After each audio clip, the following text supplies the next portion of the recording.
नमस्कार दोस्तों, स्वागत है आप सभी का हमारे चैनल पौराणिक लोक पर। साधु बने तो माया छूटे, वैरागी बने तो छूटे ये तन। जब हरि से सच्चा प्रेम हो जाए तो छूटे सारे जग के बंधन। राधे राधे। हरे कृष्णा प्रिय मित्रों, आप सभी को अजा एकादशी व्रत की हार्दिक शुभकामनाएं। प्रभु श्री लक्ष्मी नारायण आप सभी भक्तों पर सदा ही अपनी कृपा बनाए रखें। तो चलिए मित्रों, भाद्रपद मास की कृष्ण पक्ष की एकादशी पर माता लक्ष्मी और प्रभु श्री हरि विष्णु के चरण कमलों का ध्यान करते हुए सुनते हैं अजा एकादशी की पुण्य फलदायी कथा। धार्मिक मान्यताओं के अनुसार पौराणिक काल में भगवान श्री राम जी के वंश के अयोध्या नगरी में हरिश्चंद्र नाम के एक चक्रवर्ती राजा हुआ करते थे। राजा अपनी सत्यनिष्ठा और ईमानदारी के लिए बहुत प्रसिद्ध थे। इतने सत्यवादी, धर्मात्मा और प्रसिद्ध होने के कारण देवराज इंद्र को राजा हरिश्चंद्र से ईर्ष्या होने लगी थी। राजा सदा ही अपनी प्रजा का पुत्र के समान ध्यान रखते थे। उनके राज्य में किसी भी प्रकार की सुख सुविधाओं की कोई कमी नहीं थी। राज्य में चारों ओर सदा ही खुशहाली और प्रसन्नता छाई रहती थी। समय बीता और राजा का विवाह एक बहुत ही गुणवान कन्या के साथ संपन्न हुआ और कुछ समय बाद उन्हें पुत्र रत्न की प्राप्ति हुई। राजा हरिश्चंद्र अत्यंत ही वीर पराक्रमी और सदा ही अपने वचनों को निभाने वाले व्यक्ति थे। एक समय की बात है, देवराज इंद्र की ईर्ष्या हरिश्चंद्र जी के प्रति इतनी अधिक बढ़ गई कि उन्होंने ऋषि विश्वामित्र जी को राजा हरिश्चंद्र जी की परीक्षा लेने के लिए उकसा दिया। एक दिन जब राजा सो रहे थे तो महर्षि विश्वामित्र ने अपने योग बल से राजा को सपने में ऐसा दृश्य दिखाया कि ऋषि विश्वामित्र को उन्होंने अपना सारा राजपाट दान कर दिया है। जब सुबह राजा हरिश्चंद्र जी अपने दरबार में गए तो उन्होंने देखा कि ऋषि विश्वामित्र वास्तव में अयोध्या आए हुए हैं और उनके द्वार पर आकर कहने लगे कि हे राजन, आज स्वप्न में आपने मुझे अपना राज्य दान कर दिया है, तो अब अपनी सत्य निष्ठा का परिचय देते हुए अपना सारा राजपाट, सारा धन मुझे दान करें। राजा ने सत्य निष्ठा का पालन करते हुए स्वप्न में किए गए दान को भी वास्तविक दान के समान ही माना और संपूर्ण राज्य विश्वामित्र जी को सौंप दिया। राजा हरिश्चंद्र पूरी पृथ्वी के सम्राट थे और क्योंकि अब उन्होंने अपना संपूर्ण राज्य दान कर दिया था तो दान की हुई भूमि पर रहना उन्हें उचित नहीं लगा। इसलिए वो अपनी स्त्री और पुत्र के साथ काशी आ गए। क्योंकि पुराणों में यह वर्णन है कि काशी भगवान शंकर के त्रिशूल पर बसी है, अतः वह पृथ्वी पर होने पर भी पृथ्वी से अलग मानी जाती है। अयोध्या से जब राजा हरिश्चंद्र जाने लगी तब विश्वामित्र जी ने कहा, हे राजन, जप तप और अनुष्ठान ये सब बिना दक्षिणा के सफल नहीं होते हैं।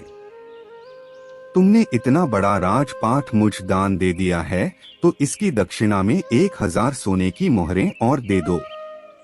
पूरा राजपाट दान देने के बाद राजा हरिश्चंद्र के पास अब कोई धन नहीं बचा था, क्योंकि पूरा राज्य दान करने के साथ ही राज्य का सारा धन भी वो दान कर चुके थे। अब ऋषि को दक्षिणा देने के लिए उन्होंने 1 महीने का समय मांगा और परिवार सहित काशी आ गए।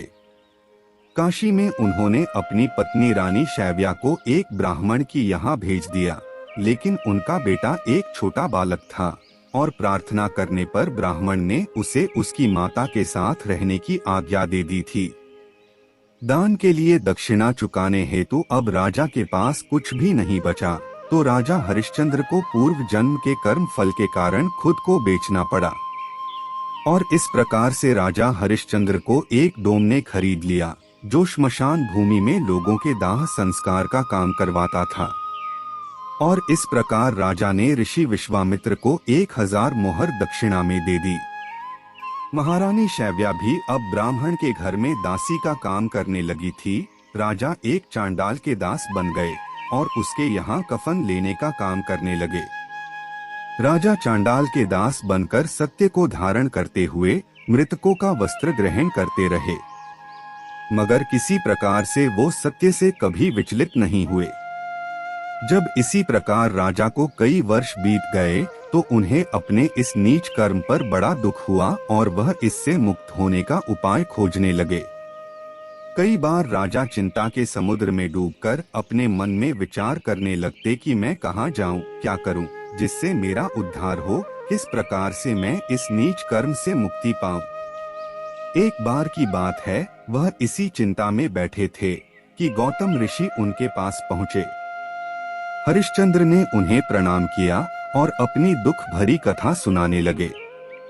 राजा हरिश्चंद्र की दुख भरी कहानी सुनकर महर्षि गौतम भी अत्यंत दुखी हुए और उन्होंने राजा से कहा, हे राजन, भादो माह के कृष्ण पक्ष की एकादशी का नाम अजा है। तुम उस एकादशी का विधान पूर्वक व्रत करो तथा रात्रि को जागरण करो, इससे तुम्हारे सभी पाप नष्ट हो जाएंगे।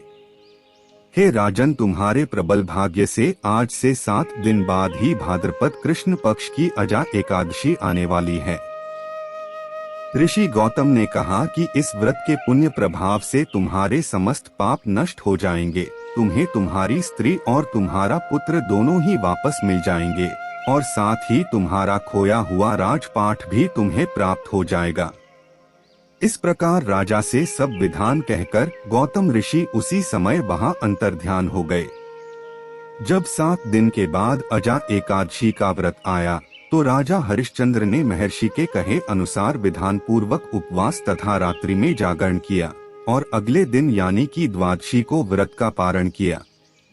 इसी प्रकार से एक दिन राजकुमार ब्राह्मण की पूजा के लिए बगीचे से फूल चुन रहा था और पर वहां उसे अचानक से एक सांप ने काट लिया। सांप का विष राजकुमार की देह में फैल गया और वह बेहोश होकर भूमि पर गिर पड़ा और उसकी मृत्यु हो गई। यह सब जब महारानी शैव्या ने देखा तो उनकी तो जैसे दुनिया ही उजड़ गई थी और पुत्र को मृत्यु के शोक में जैसे रानी पागल हो गई। उनके पास कोई धीरज देने वाला भी नहीं था और ना ही उनके पुत्र को शमशान तक पहुंचाने वाला कोई था। रानी अकेले ही आप पुत्र की मृत्यु पर बिलखती रही। अब रानी अपने पुत्र की देह को हाथों में उठाए अकेली रात के समय शमशान पहुंची। वह पुत्र की देह को जलाने ही जा रही थी कि राजा हरिश्चंद्र वहां आ गए। बेचारी रानी के पास तो अपने पुत्र की देह ढकने का कफन तक नहीं था। उन्होंने राजा को उनके स्वर से पहचान लिया और गिड़गिड़ाकर कहने लगी, महाराज, यह तो आपका ही पुत्र है जो मरा हुआ पड़ा है और मेरे पास इसके कफन को देने के लिए धन भी नहीं है। राजा हरिश्चंद्र को अपने पुत्र के मृत्यु का बहुत ही दुख हो रहा था, किंतु वे अपने धर्म पर स्थिर बने रहे। उन्होंने कहा, प्रिय, मैं यहाँ एक सेवक हूँ और मेरे स्वामी ने मुझे कह रखा है कि बिना धन दिए कोई यहाँ मुर्दा नहीं जला पाए, इसलिए मैं अपने धर्म को नहीं छोड़ सकता। तुम मुझे कुछ देखकर ही अपने पुत्र की देह यहाँ पर जला सकती हो। यह सुनकर रानी फूट फूट कर रोने लगी और बोली, मेरे पास तो बस यह एक साड़ी है जिसे मैं पहने हुए हूँ, आप इसी में से आधी साड़ी ले ले। और इतना कहकर जैसे ही रानी अपनी साड़ी उतारने लगी वैसे ही उन्होंने अपने सामने ब्रह्मा, विष्णु, महेश तथा देवेंद्र आदि देवताओं को खड़ा पाया।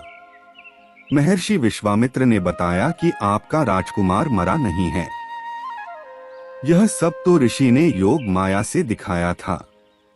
राजा हरिश्चंद्र को खरीदने वाले चंडाल के रूप में साक्षात धर्मराज भगवान थे।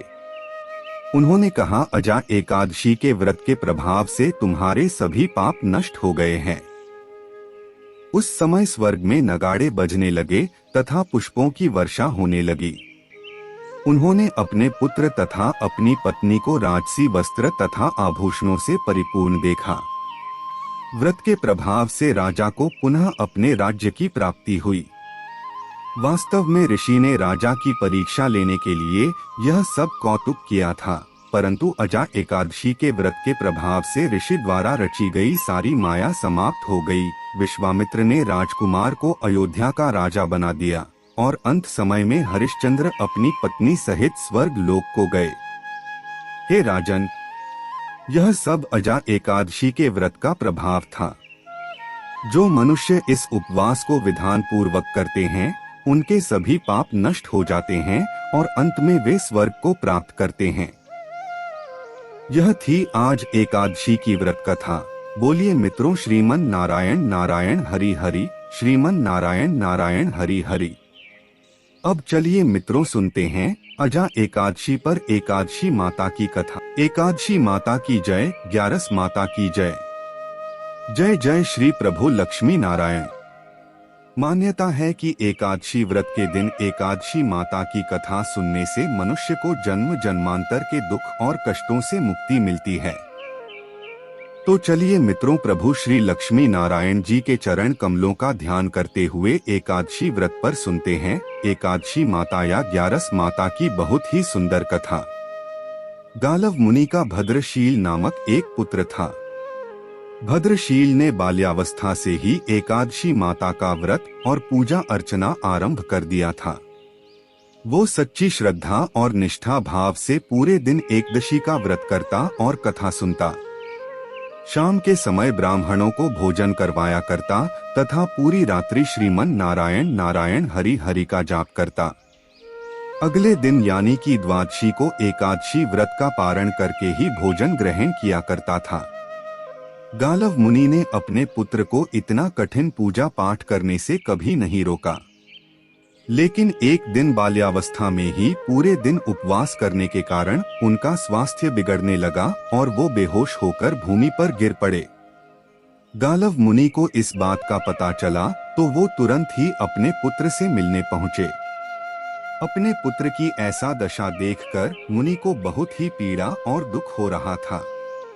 जब थोड़े समय बाद भद्रशील को होश आया तो मुनि ने अपने पुत्र से पूछा कि हे पुत्र, तुम इतनी छोटी आयु में इतना कठिन उपवास क्यों कर रहे हो और तुम्हें इस उपवास के बारे में किसने बताया है?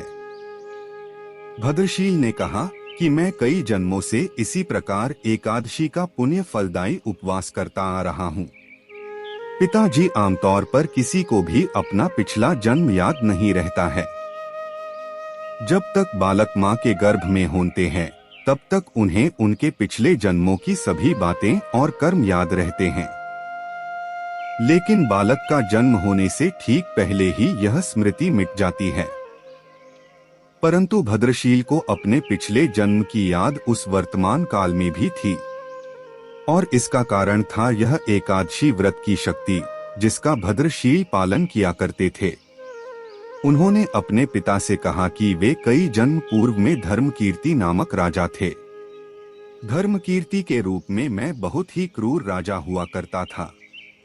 उसके राज्य की प्रजा उसे बिल्कुल भी पसंद नहीं करती थी, क्यों धर्मकीर्ति उन पर बहुत अत्याचार किया करता था। जीवन में ऐसा कोई पाप नहीं बचा था जो उसने ना किया हो। एक समय की बात है, वह सूर्य उदय होने से पहले ही अपने सैनिकों के साथ शिकार पर गया हुआ था। वहां पर उसने जंगल में एक अत्यंत ही सुंदर और आकर्षक हिरण को देखा। राजा को वो हिरण बहुत ही मोहित कर रहा था और उसे वो हिरण अब किसी भी कीमत पर राजा को चाहिए था। राजा ने उस हिरण को पकड़ने के लिए अपने सैनिकों को उस हिरण को चारों ओर से घेरने के लिए कहा। राजा ने कहा कि जो भी हिरण को भागने देगा उसका पूरा परिवार मार डाला जाएगा। हिरण ने यह सुना और सोचा, बेचारे सैनिक, अगर मैं किसी भी सैनिक के पास से भागा तो इनके परिवार को यह दुष्ट राजा अवश्य ही मार देगा और मैं नहीं चाहता कि मेरे कारण किसी भी निर्दोष प्राणी का अहित हो। इसलिए हिरण किसी सैनिक के पास से भागने के बजाय राजा के पास से निकल भागा। राजा ने अकेले ही हिरण का पीछा करना शुरू कर दिया और अंत में खुद को एक घने जंगल के बीच में पाया। अब सूर्यास्त होने के कारण राजा उस घने जंगल के अंदर फंस गया। राजा को हिरण कहीं भी दिखाई नहीं दे रहा था। वहां से बाहर आने के लिए राजा दिन भर उस घने जंगल में रास्ता खोजता रहा, परंतु रात्रि होने के कारण उसे कुछ भी समझ नहीं आ रहा था। इसलिए राजा ने एक पेड़ के नीचे ही रात बिताने की योजना बनाई। उसने पूरे दिन में कुछ भी नहीं खाया था और उसे चारों ओर से खतरनाक जानवरों के गुर्राने की आवाज सुनाई दे रही थी। इसलिए वह सो नहीं पा रहा था। राजा को अब अपने जीवन पर संकट दिखाई दे रहा था। डर के कारण राजा ने श्री हरि विष्णु से प्रार्थना करना शुरू कर दिया और रात भर श्रीमन नारायण हरि का जाप करता रहा। उसके दुष्ट कर्मों के कारण सुबह होते ही उसकी मृत्यु हो गई। यमदूत आए और उसे यमराज के पास ले गए। जब यमराज ने पूछा, तुम लोग इन्हें यहाँ क्यों लाए हो? इनका स्थान वैकुंठ में भगवान महाविष्णु के परम धाम में है। तब यमदूतों ने कहा, लेकिन महाराज, यह तो महापापी है। इसने जीवन भर अनेकों पाप किए हैं। इसे तो कठोर से कठोर दंड मिलना चाहिए। यह सब सुनकर यमराज बोले, नहीं, इसके जो भी पाप कर्म थे वह सब चले गए हैं। ये अब पवित्र हैं, क्योंकि जिस दिन उनकी मृत्यु हुई वह एकादशी की परम फलदायी तिथि थी। राजा ने उस दिन शिकार पर आने के कारण कुछ भी नहीं खाया था और रात्रि में जंगल में भटकने के कारण भी इनका उपवास ही रहा। इस प्रकार से राजा ने दिन भर उपवास किया और रात में जागते हुए श्री हरि का स्मरण किया। इस पुण्य कर्म से उनके सारे पाप दूर हो गए और वे पवित्र हो गए। यमराज ने स्वयं एक स्वर्ण रथ बुलवाया और राजा को वैकुंठ भेज दिया। जब लोगों को इस बारे में पृथ्वी लोक में पता चला तो वे सभी एकादशी व्रत का पालन करने के लिए और अधिक सुखपूर्वक जीवन जीने लगे। हे एकादशी माता, जैसे आपने राजा पर कृपा की, हम सभी भक्तों पर भी अपनी कृपा यूं ही बनाए रखना। तो बोलिए, ग्यारस माता की जय हो, एकादशी माता की जय हो। श्रीमन नारायण हरि हरि, श्रीमन नारायण हरि हरि।